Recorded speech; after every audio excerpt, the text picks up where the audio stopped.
Alô pessoal, tudo bem com vocês? Sejam todos e todas bem-vindos e bem-vindas à nossa aula de Economia Política. Novamente nós estamos aqui, graças a Deus, reunidos, então na realidade de forma virtual, mas agradecer a Deus por esse momento de estarmos aqui. Só o fato de estarmos aqui é uma gratidão a Deus, pela vida, Então, hoje nós temos uma proposta de falar um pouco sobre o nosso exercício, sobre a nossa atividade.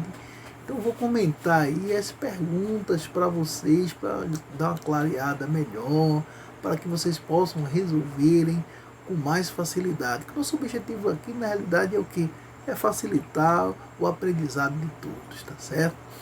Então, vejam, vamos lá, eu, o professor Cláudio Nascimento, estamos aqui mais uma vez reunidos na aula de Economia Política e vamos resolver a atividade da aula passada, Então, a lista de exercícios sobre a escola clássica de Adam Smith e David Ricardo, Então, a gente vai, a primeira questão é Adam Smith e a divisão do trabalho. Como era a divisão do trabalho em Adam Smith, Então, muita gente se pergunta, como era a divisão do trabalho em Adam Smith. Então, ele dizia assim, uma nação é mais ou menos rica de acordo com os bens necessários e os confortos materiais, que é capaz de produzir. É isso. Então, uma nação é mais ou menos rica de acordo com os bens necessários ou os confortos materiais que é capaz de produzir. Isso aí vocês têm que ter em mente que Adam Smith colocava. Então ele falava que a proporção entre essa produção e o número de pessoas que devem consumi-la determina a riqueza das nações. Observe. Então a proporção entre essa produção e o número de pessoas que devem consumi-la, determina a riqueza das nações. Então, se um país, a produção de alimentos não é suficiente para suprir a necessidade primária, então de alimentação, de uma parcela de qualquer de sua população, em hipótese alguma, o mesmo poderá ser considerado um país rico. Do mesmo modo, um país produz alimentos o suficiente para atender toda a população, mas que é incapaz de suprir a demanda de bens, vestuário e moradia a toda a população, será menos rico do que aquele que consegue. Na realidade, se você consegue produzir determinado bem e não consegue produzir outro bem, isso ele diz que vai ficar uma escassez de um determinado bem, uma carência. Então, em sociedade desenvolvida, a capacidade produtiva, de acordo com Adam Smith, vejam só, de acordo com Adam Smith, em sociedades desenvolvidas, a capacidade produtiva, isto é, a capacidade de fornecer bens de consumo em número suficiente para toda a população, parece ser efeito da divisão do trabalho, Então, tomemos como exemplo, uma pequena manufatura de alfinetes. Então, um único operário, produziria o quê? Produziria se efetuasse todas as atividades produtivas. Então, um único número bastante reduzido, de alfinetes em relação, ao que é produzido pela divisão do trabalho. Então, os efeitos da divisão do trabalho, é importante que vocês prestem atenção agora, Então, Adam Smith diz que os efeitos da divisão do trabalho são as mesmas em todas as artes, e indústrias. A agricultura, entretanto, não é uma atividade capaz de subdividi-la, tanto quanto as atividades manufatureiras. Portanto, a riqueza de uma nação deve ser melhor determinada pela sua capacidade industrial e agrícola. Então, veja, o efeito da divisão do trabalho são as mesmas, né, em todas as artes e indústrias. Né? A agricultura, entretanto, não é nenhuma atividade que é capaz de subdividi-la, né, em tanto quanto as atividades manufatureiras, tá certo? Então preste atenção nisso aí. Então, portanto, ele diz que a riqueza de uma nação, deve ser melhor determinada pela capacidade industrial do que a riqueza de uma nação deve ser determinada pela capacidade industrial do que a agrícola. Então, ele diz que a divisão do trabalho deve ser em 3 circunstâncias. Mesmo. A divisão do trabalho deve ser em três circunstâncias. Circunstância 3. Quais são, professor Cláudio? O aumento, né, isso, da destreza dos trabalhadores, né? Então, poupança de tempo, né, isso, correspondente à passagem de atividade a outra. Invenção e utilização de máquinas que facilitem e reduzam o trabalho. Então, vejamos, você vai ter o aumento da destreza dos trabalhadores. Então, a poupança do tempo, né, isso é importantíssimo, a poupança do tempo, da passagem da atividade a outra, né? Então, na realidade, você não pode perder muito tempo entre uma atividade e outra, né? E a invenção da utilização da máquina, né, que facilitará e reduzirá o quê? O trabalho. Então, assim, a multiplicação dos produtos, né, do trabalho das sociedades desenvolvidas, né, ou seja, com o efeito da divisão do trabalho, proporciona mesmo para as camadas populares, né, da população, um nível de vida superior. Veja só. Assim, a multiplicação dos produtos do trabalho, né, isso, das sociedades desenvolvidas, com o efeito da divisão do trabalho, vai proporcionar o quê? Mesmo para as camadas mais pobres, né, isso, da população, um nível de vida superior, é isso, do que daqueles que podem ter qualquer membro de uma sociedade produtiva, né? Então lembremos isso na teoria de Smith. Então, o princípio que dá origem à divisão do trabalho. Qual o princípio que dá origem à divisão do trabalho de acordo com Adam Smith? Qual é o princípio? Você que está em casa nesse exato momento assistindo a aula de economia política do professor Cláudio Nascimento. Então, você respondeu essa pergunta. Então, uma coisa muito interessante, né? Então, a divisão do trabalho, ele diz, o princípio da origem da divisão do trabalho, né? Então, ele diz que a divisão do trabalho procede, né, mais da natureza humana do que das convenções sociais. Ou seja, o homem primitivo não era capaz de satisfazer todas as necessidades sem imenso esforço e mesmo sem se arriscar, né? Sem se arriscar a sua própria vida em suas atividades produtivas. E tão pouco é o homem animal mais forte, né? O homem animal mais forte e com a constituição, é isso, para enfrentar os perigos do mundo natural, é isso. Então, levando em conta que é impossível a um único indivíduo suprir todas as suas necessidades através do produto direto do seu trabalho. Então, vejam, ao que Adam Smith disse, levando em conta que é impossível que a um único indivíduo, né, suprir todas as atividades, todas as suas necessidades, né, isso, através do produto direto do seu trabalho. Então, não é difícil imaginar que mesmo nas sociedades mais primitivas já houvesse o que? Certa divisão do trabalho, né? De modo que um produto X, necessitando de um bem Y, trocasse, né, o excedente de produção, é isso, trocasse o excedente de sua produção pelo excedente de um produto de Y, ou seja, o qual igualmente necessitasse de X. Então, na realidade, ele diz que até nas sociedades primitivas havia essa questão da divisão do trabalho, ou seja, um produto X, né, isso, a produção do produto X dependeria simplesmente de um produto Y, né? Então, evidencia-se, portanto, a natureza humana e uma propensão de troca, né, isso, ao escambo, a permuta, ou seja, o que é escambo? É a troca, eu vou trocar um produto pelo outro, né?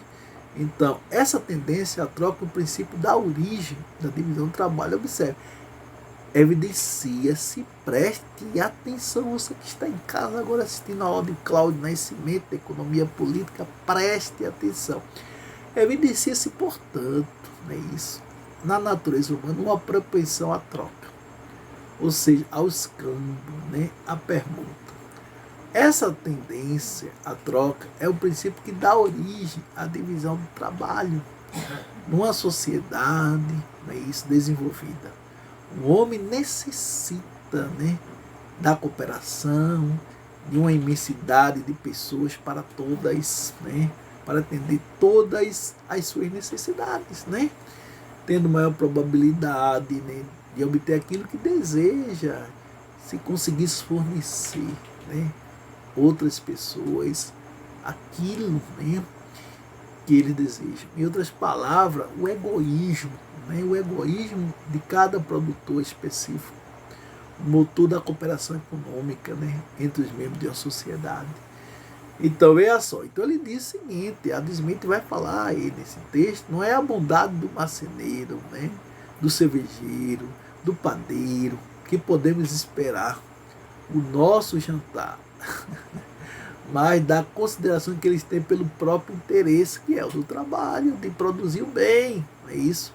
Então, o egoísmo, a divisão do trabalho, não é isso? Leva o desenvolvimento de quê? Das forças produtivas, né? A divisão do trabalho leva à especialização. Então, a divisão do trabalho, ela leva à especialização. É necessário a especialização por meio da divisão do trabalho, né? Então, vejam, então você vai ter o desenvolvimento dos indivíduos, talento das atividades, a diversidade de talentos, tornam-se úteis para todas as medidas da sociedade. Então, desenvolverem, né? Então, gerem mais capacidade de satisfazer o número cada vez mais de necessidade da população. Então, a especialização é eficaz no sentido irrelevante, não é isso, para aumentar a produção, né, de acordo com Adam Smith, né?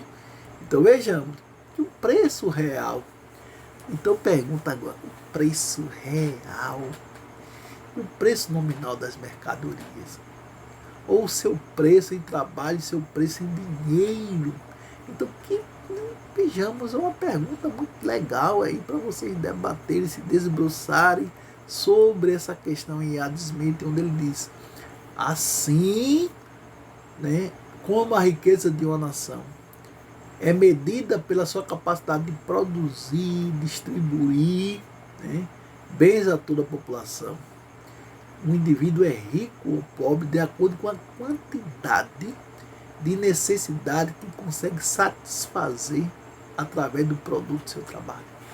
Então, genial essa colocação, né? Ele diz que assim como a riqueza de uma nação é medida pela sua capacidade de produzir, distribuir bens a toda a população, o indivíduo é rico ou pobre de acordo com a quantidade de necessidades que consegue satisfazer através do produto do seu trabalho e através de quê? Do produto do trabalho dos outros, não é isso? Então, vejamos, então, o valor de uma mercadoria é determinado. O valor de uma mercadoria é determinado. Portanto, para que as pessoas que produziram e que não pretendem consumi-la possam trocá-la. Então, vejamos, é o valor. Então, esse valor é relevante porque eu produzi, então eu vou ter que trocar essa mercadoria, né? Mas trocá-la pela mercadoria de outro, né? Pela quantidade de trabalho alheio, né? Que lhe permite comprar ou dominar. Então, assim, o trabalho constitui, de acordo com Adam Smith, o trabalho constitui a verdadeira medida de valor, né? De troca de todos os bens, né? De todos os bens, de troca de todos os bens. Então, vejamos, é interessante isso, né? Geralmente, contudo, o valor não é calculado. O valor não é calculado diretamente pelo trabalho, não é isso? Sendo este muito difícil, né, de ser mensurado com precisão. Então, não basta levar em conta o tempo, né, de trabalho, mas também um grau de complexidade, o esforço, né, exigido pela atividade. Evidentemente, quanto maior tempo, né, maior esforço na produção de determinado produto, evidentemente esse produto terá um maior preço, né, um maior valor, evidentemente, porque se você concentra maiores esforços para produzir determinado bem, evidentemente esse produto será mais valorizado. Então vejam, é mais frequente, né, que uma mercadoria seja trocada por outra do que por trabalho. Então, mais frequente ainda que ela seja trocada por dinheiro, né? Mais frequente que ela seja trocada por dinheiro. Então, a mercadoria se produz e essa mercadoria será trocada por dinheiro, contudo, sendo os metais que constituem o que? O dinheiro. Também mercadoria e seus valores constantemente. Então, o preço de prata, que ele falava tanto, caiu na Europa com a descoberta das minas da América, né? E, por exemplo, então a quantidade de trabalho que uma quantidade específica de ouro e prata pode comprar ou comandar, não é isso? Ou seja, a quantidade de outros bens pela qual se pode ser trocado depende muito da abundância e escassez de minas. De minas que eventualmente, né, se conhece por ocasião das trocas, né? Então, na realidade, aí você vai ter essa questão do preço nominal e o preço, né, de trabalho, né? Quanto maiores os esforços, maior o tempo, maior vai ser o preço. Então, ele diz que o trabalho é a única medida de valor. Entenda o seguinte: então, você que está em casa agora assistindo, né, a aula do professor Cláudio Nascimento da Economia Política, preste atenção, porque o trabalho é a única medida de valor que nunca varia, sendo, portanto, o preço real das mercadorias, enquanto o valor dinheiro representa o preço nominal, não é isso? Então vejam, no mesmo lugar, no mesmo tempo e lugar, a moeda é suficiente para se ter medida exata do valor de um bem. Então, no longo prazo, os valores estimados, né, isso, em trigo são né, estáveis, são estáveis, que é aqueles avaliados entre ouro, prata, como indicador do preço real do trabalho, que deve remunerar a subsistência do trabalhador. Né? Então, o preço real do trabalhador deve remunerar a subsistência do trabalhador. Então, o seu esforço produziu bem, então na realidade você vai ter como resultado a questão da remuneração, né? Então vejamos, ele diz que na realidade nós vamos fatores que compõem os preços das mercadorias, né? Então quais são? Outra questão muito interessante, os fatores que compõem os preços das mercadorias. Então, nesse capítulo, né, Smith tem a ideia de decompor o preço das mercadorias em partes elementares, independente, por certo também, influência do método analítico, né, de Newton, que separou a substância, material em partícula, para o estudo do problema da mecânica, né? Smith divide historicamente o que é a sociedade em dois estágios primitivos, né? Primitivo e evoluído. Então vejamos, então as trocas na sociedade primitiva, então ele diz o seguinte: as trocas são reguladas por quantidade de trabalho. São reguladas por quantidade de trabalho. Vejamos, se em uma nação de caçadores abater um castor custa 2 vezes mais trabalho que abater um cervo. Um castor deve ser trocado por, ou então vale, 2 cervos. é natural que aquilo que normalmente é o produto do trabalho de 2 dias ou de 2 horas, né, vale o dobro daquilo que é produto do trabalho de 1 dia ou 1 hora. Então veja, evidentemente, se você tem mais esforços para produzir um determinado bem, como ele coloca aí, então você vai levar 2 dias para produzir um bem, outro leva um dia para produzir, evidentemente o valor do trabalho vai ser quem produz com maior intensidade de tempo. Então a medida de quantidade de trabalho leva em conta o tempo. Então vejamos, a medida da quantidade do trabalho, não é isso, leva em conta o quê? O tempo. Dificuldade do trabalho, destreza e o engenho. Nas sociedades primitivas, todo produto do trabalho pertence a quem? Ao trabalhador que o executa. Então, todo produto do trabalho deve pertencer a quem? Ao trabalhador que executa, né? Então, vejamos. Então, vamos, sociedade evoluída, né? Então, na sociedade evoluída, no estágio evoluído, evidentemente, pessoas contratam pessoas e surge o lucro. Pessoas contratam pessoas e surge o lucro. O lucro não é simplesmente o salário, pessoal. Simplesmente o salário pago por inspecionar e dirigir a empresa. Ele é regulado pelo valor do capital entregue à produção, não é isso? Então, o lucro ele é regulado pelo valor do capital entregue à produção. Então, sabemos que receita é igual ao quê? Aí você vai ter lucro é igual a receita menos custo. Lucro é igual a receita menos custo. Então eu vou arrecadar e eu vou subtrair o que eu gastei. Então a diferença disso aí é o meu lucro. Então o produto total já não pertence inteiramente ao trabalhador. Parte é entregue ao patrão, né, isso, na forma de lucro. Então, nesse caso, o valor da mercadoria não é apenas regulado pela quantidade de trabalho, né, incorporado na sua produção. Né, isso. Então, na realidade, você vai ter a mercadoria vale mais do que o que remunera o trabalho. Então, e a parte em excesso é paga na forma de lucro, né? E também, quando for o caso, na forma de renda por aluguel da terra, né? Então ele diz, no momento que toda a terra de um país se tornou propriedade privada, então os donos das terras, como quaisquer outras pessoas, gostam de colher onde nunca semearam, exigindo a renda, mesmo produto naturais da terra. Então, na realidade, a mercadoria vale mais do que a remuneração do trabalho, né? Então, vejamos.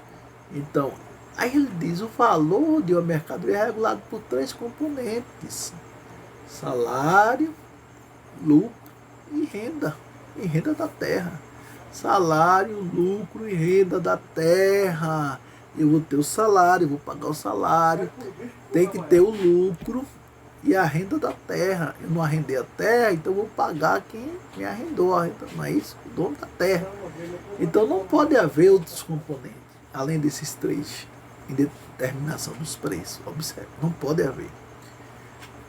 Qualquer outro tipo, pessoal, de dispêndio na produção poderá, na realidade, em última instância, ser enquadrado numa dessas 3 categorias.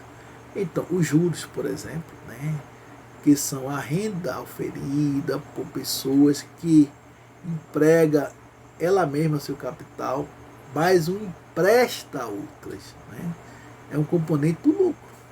Ou seja, como tal, ele é sempre menos que o montante do lucro total. Então, os juros, né? Então, é o resultado de quem empresta algo. Então, as pessoas tendem a emprestar, né, esse capital e obter um rendimento em cima, né? Então, vejamos, ele fala muito disso. Então, e o preço natural e o preço de mercado das mercadorias? O que é isso, Cláudio Nascimento? O que é isso, preço natural e preço de mercado da mercadoria? Preço natural e preço de mercado. Então, ele diz, o preço natural, meus prezados, que estão assim, minhas prezadas, estão assistindo nesse exato momento essa aula de economia política, prestem atenção. Então, Adam Smith diz preço natural e de mercado. Preço natural de um bem é o estritamente necessário para pagar os salários. Então, preço natural de um bem é o estritamente necessário para pagar os salários, lucros e renda da terra, da mercadoria. É o preço mais baixo pelo qual o vendedor pode ofertar suas mercadorias no longo prazo. São os preços mais baixos em que um ofertante pode ofertar o produto a longo prazo. Por sua vez, o preço efetivamente cobrado, não é isso? É o preço de mercado, que pode, na realidade, estar acima ou abaixo do preço natural. O preço natural, aquele preço estritamente necessário para pagar os salários, lucros e renda da terra. Então, essa questão aí, por sua vez, ele vai dizer que o preço, por sua vez, o preço efetivamente cobrado é o preço de mercado, que pode estar acima ou pode estar abaixo do preço natural. Esse preço que nós consideramos, né, um preço normal, né, que é para pagar os gastos, o lucro, né, e o arrendamento da terra. Então ele é regulado pela quantidade que é efetivamente colocada no mercado, não é isso? E pela quantidade de pessoas dispostas a pagar o preço natural da mercadoria, né?